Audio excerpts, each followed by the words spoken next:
Alors, un peu de linguistique. Vous savez que je travaille beaucoup actuellement, enfin, c'est pas nouveau, sur l'anglais et le français, mais notamment sur la construction de l'anglais. Et j'ai fait 2 mémoires avec Louis-Jean Calvé à Paris 5 sur ces sujets.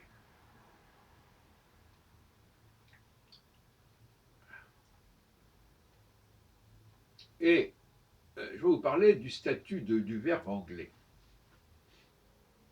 Je crois que j'en ai déjà parlé, mais je crois que là c'est plus au point.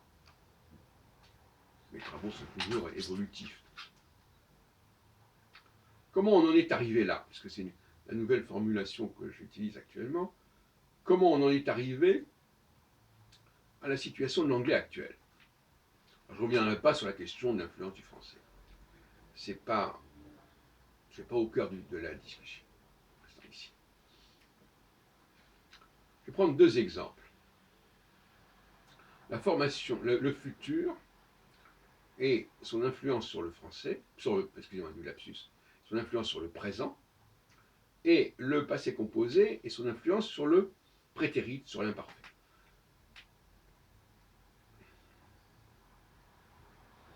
Si je dis I will make ou I shall make, je fais du futur. Et si je dis I make, je suis dans le présent.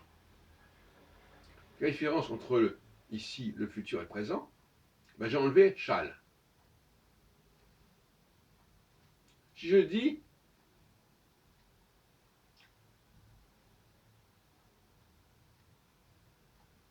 I have said, j'ai dit. C'est du passé composé. Si je dis I said, c'est du prétérit. Donc dans les 2 cas, on enlève ce qu'on pourrait appeler un auxiliaire, shall, have, et on passe ainsi du futur au présent, dans un cas, et du passé composé au prétérit, à l'imparfait, dans l'autre cas. Alors qu'est-ce qui vous frappe dans cette présentation des choses? C'est que c'est un peu bizarre. C'est comme si je disais en français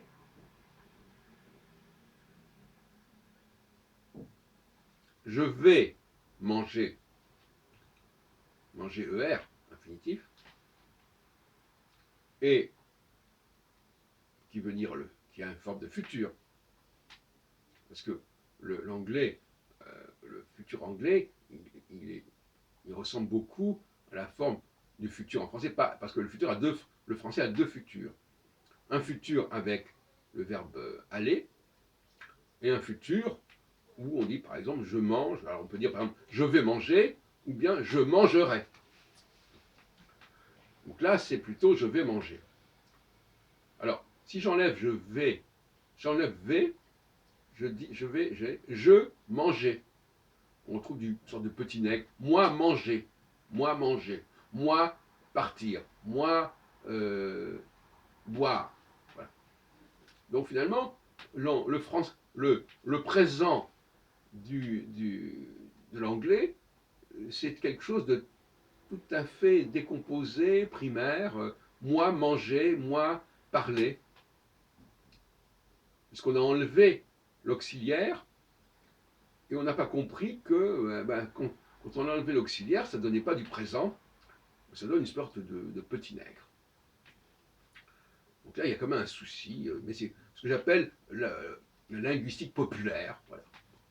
C'est la mixture populaire. Et dans l'autre cas, c'est pareil. J'ai fini. Moi fini. Moi fini. Donc j'ai fini, c'est le passé composé.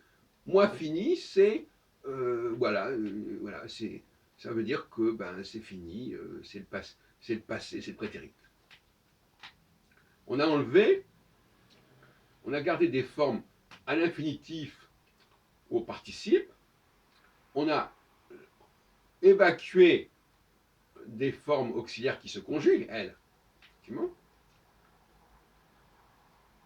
et on a créé ce passage entre le futur et le présent, entre le passé composé et le prétérit. Alors peut-être qu'il y a une influence française, ça ne veut pas dire qu'on passe comme ça en français, mais il est possible que l'anglais ait copié, se soit calqué sur le français, pour le passé composé et pour le futur, et qu'il ait mijoté sa propre conception du présent et du prétérit. Alors évidemment, il y a des cas où c'est pas comme ça. Justement, ça vient de renforcer ma thèse. Parce que tous les exemples que je donnerai sont tous presque des verbes d'origine française. I changed, hein, I have changed, j'ai changé, ED, à la fin. Et le prétérit, ce serait I changed, moi, changé. Donc là, on voit bien que c'est, comme par hasard, les verbes français qui se terminent en ED, puisque autrefois le français, le participe français se terminait en ED, et c'est après c'est devenu E accent aigu. Ce ED qu'on retrouve d'ailleurs, cette forme en D qu'on retrouve en espagnol, comido, le D, et en italien, et dans l'autre en français aussi, dans l'autre, pas dans le premier groupe de conjugaison, mais dans le deuxième, j'ai écrit. On a un dental, que ce soit un D ou que ce soit un T. L'anglais l'a gardé, le français l'a perdu pour le premier groupe. Il a remplacé ça. De toute façon, ça ne se prononçait pas en français, puisque le français a la bizarre habitude de ne pas prononcer les consonnes finales. On ne dit pas j'ai écrite, j'ai écrit.